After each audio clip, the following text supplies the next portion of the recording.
In a dramatic turn in the Gaza conflict, Israel's government has formally approved the first stage of a US-brokered ceasefire plan that aims to secure the release of all hostages held in Gaza and set in motion a tentative pause in military operations. The plan, championed by former US President Donald Trump, stipulates that Israel will withdraw to an agreed line, still within Gaza, allow humanitarian aid to re-enter and exchange hundreds of Palestinian prisoners. The announcement followed a cabinet meeting in which senior US figures, including Jared Kushner and Special Envoy Steve Witkoff, sat beside Israeli Prime Minister Benjamin Netanyahu. On the other side, senior Hamas leaders contend that they have received guarantees from the US and other parties that the war has ended. The agreement envisions the opening of crossing points, a prisoner swap, and what Hamas frames as the permanent cessation of hostilities. Below is a refined journalistic retelling of the sequence of events, the responses, and the path ahead. At a cabinet meeting convened overnight, the Israeli government approved the framework underlying the proposed ceasefire and hostage release deal.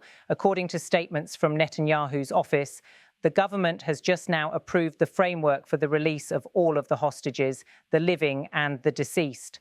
This marks a formal acceptance of the US-mediated package following days of intense diplomacy and internal debate. While some far-right coalition partners voiced dissent, the vote passed, committing Israel to withdraw forces to predetermined lines inside Gaza and to begin the process of releasing Palestinian prisoners in return for hostage freedom. We're at a momentous development in the last 2 years.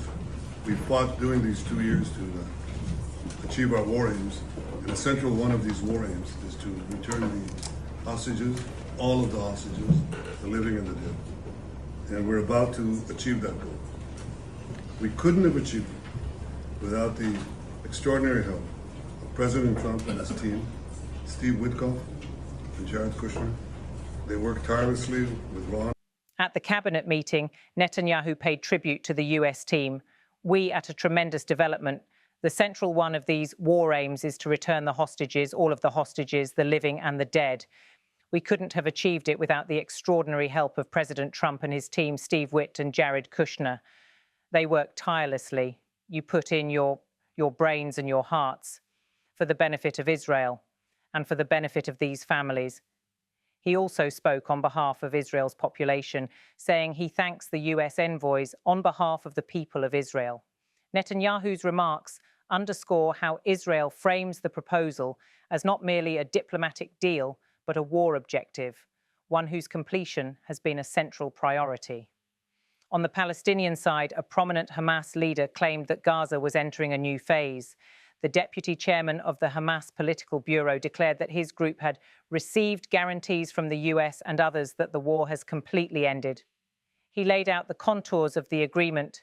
Today, we announced that we have reached an agreement to end the war, the withdrawal of the occupation forces, the entry of aid, the opening of the Rafah crossing in both directions, and the exchange of prisoners. We have received guarantees from the mediating brothers and from the American administration, all of whom confirm that the war has ended completely. He added that 250 Palestinian prisoners serving life sentences would be released alongside 700 others arrested after October 7th, in addition to all women and children detainees. This sweeping statement enchants headlines, but also raises serious questions about implementation and enforcement. How strong are the guarantees, and from whom exactly? Donald Trump, the US political force behind the plan, publicly confirmed his intention to travel to the region in order to oversee the deal's formal signing. He called the breakthrough a turning point. We reached a momentous breakthrough in the Middle East. We ended the war in Gaza. We secured the release of all the remaining hostages. They should be released on Monday or Tuesday. The hard job was the Prime Minister's. He had the job of protecting this country. He had the job of making tough choices with regard to how tough to be with Hamas, when to be flexible, when not to be flexible. I think to myself all the time, I lost sleep over it. What would I have done in some of those circumstances? According to multiple news reports, Trump is slated to visit Israel and Egypt over the weekend to preside over a signing ceremony, perhaps in Cairo, coinciding with the hostage transfers. Speculation in the press and among political observers is that Trump hopes to capitalize on this achievement to bolster his global standing and possibly revive his candidacy narrative. Some have even floated his chances at a Nobel Peace Prize, though most analysts regard that as unlikely in the near term. One of the most consequential operational details concerns enforcement and coordination of the truce. According to US and media sources, about 200 American soldiers will be repositioned from elsewhere in the Middle East to Israel to help monitor the deal. These troops will not enter Gaza itself. Rather, they will help create a civil-military coordination center in Israel, charged with overseeing implementation of the ceasefire, coordinating logistics, managing humanitarian flows, and supporting a transition to civilian governance in Gaza. US Central Command will lead the effort. The head of this command, Vice Admiral Brad Cooper, is expected to be involved in directing the effort.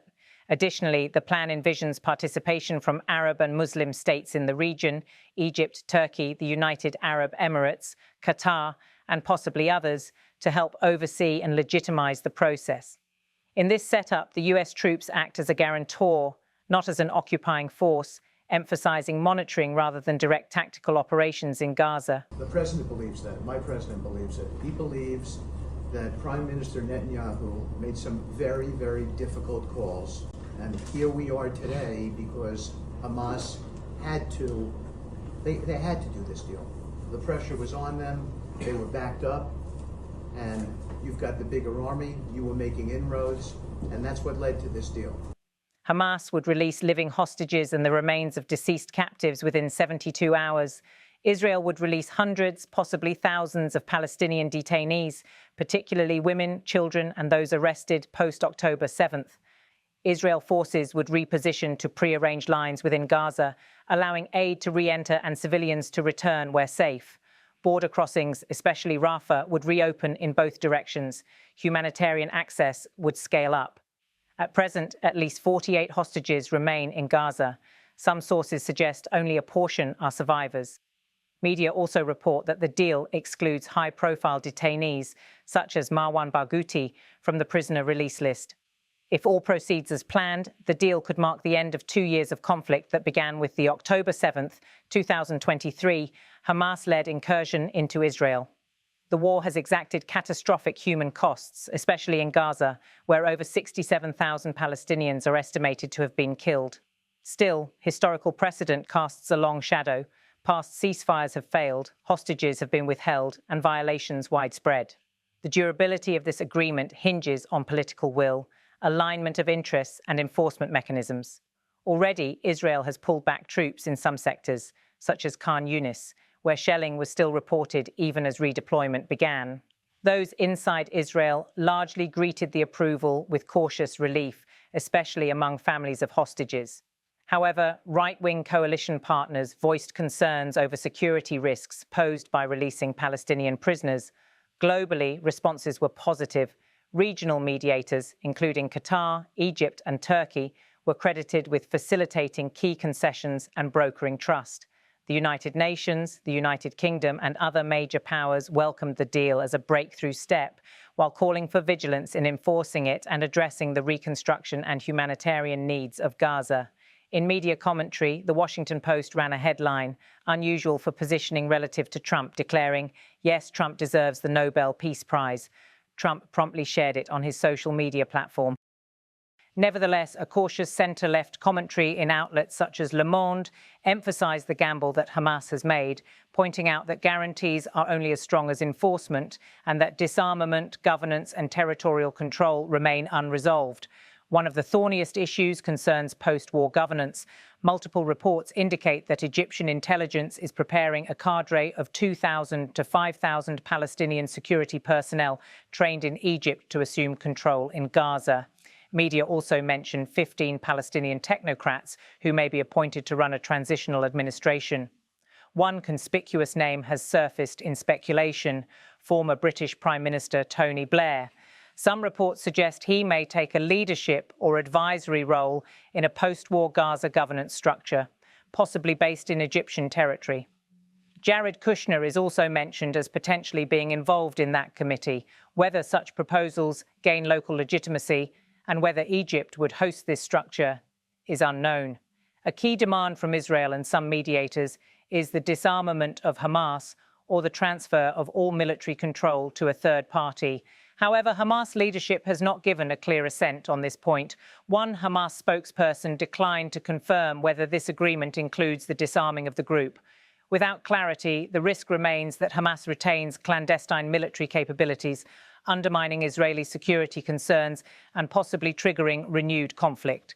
Ceasefires have repeatedly broken down in this conflict. March 2025 alone saw renewed Israeli airstrikes, which critics say violated prior agreements. Trust is fragile. Each side continues to warn that any breach could reopen hostilities. The success of the agreement hinges on transparency, accountability, and third-party monitoring. Even if hostilities halt, Gaza faces an acute humanitarian catastrophe. Infrastructure has been devastated, health systems collapsed, and populations displaced. The scale of reconstruction will be immense, and the question of who leads it, whether international agencies, a Palestinian transitional body, or Israel, has yet to be settled. Hamas claims it has guarantees from the US and others that the war is over. Israel must believe that withdrawal and the return of IDF to agreed lines will be enforced. Which states or institutions will back these guarantees remains to be seen. Some observers argue that the United States, by committing troops to monitor, becomes the guarantor. Others see a shared guarantor role between the US and regional powers Egypt, Qatar, Turkey. The willingness of Israel to allow international oversight is a new feature, one that could either stabilize peace or provoke fuss from hardliners. This ceasefire phase is historic, rare in its breadth, symbolism, and the scale of demands it seeks to resolve. Netanyahu and Trump alike are claiming political capital. Hamas is betting on securing tactical gains and legitimacy. Yet it is not a resolution of the conflict. Rather, it is a fragile truce, an opening in a 2-year war with deep-rooted grievances, contested narratives, and unstable power dynamics. As hostages are released and Palestinian prisoners freed, attention will swiftly shift to governance, security, and reconstruction.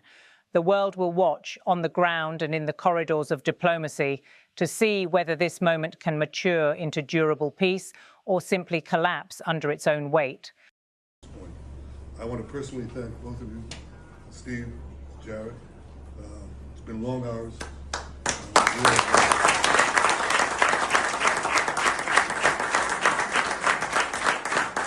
It's a very, very long time, and we've all worked very tirelessly to do that.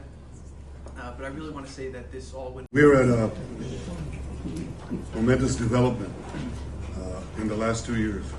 We fought during these 2 years to achieve our war aims, and a central one of these war aims is to return the hostages, all of the hostages, the living and the dead. And we're about to achieve that goal. We couldn't have achieved it without the extraordinary help of President Trump and his team, Steve Witkoff and Jared Kushner. They worked tirelessly with Ron. The hard job was the Prime Minister's. He had the job of protecting this country. He had the job of making tough choices with regard to how tough to be with Hamas, when to be flexible, when not to be flexible. I think to myself all the time, I lost sleep over it. What would I have done in some of those circumstances? The president believes that. My president believes it. He believes that Prime Minister Netanyahu made some very, very difficult calls. And here we are today because Hamas had to, they had to do this deal. The pressure was on them, they were backed up, and you've got the bigger army, you were making inroads, and that's what led to this deal.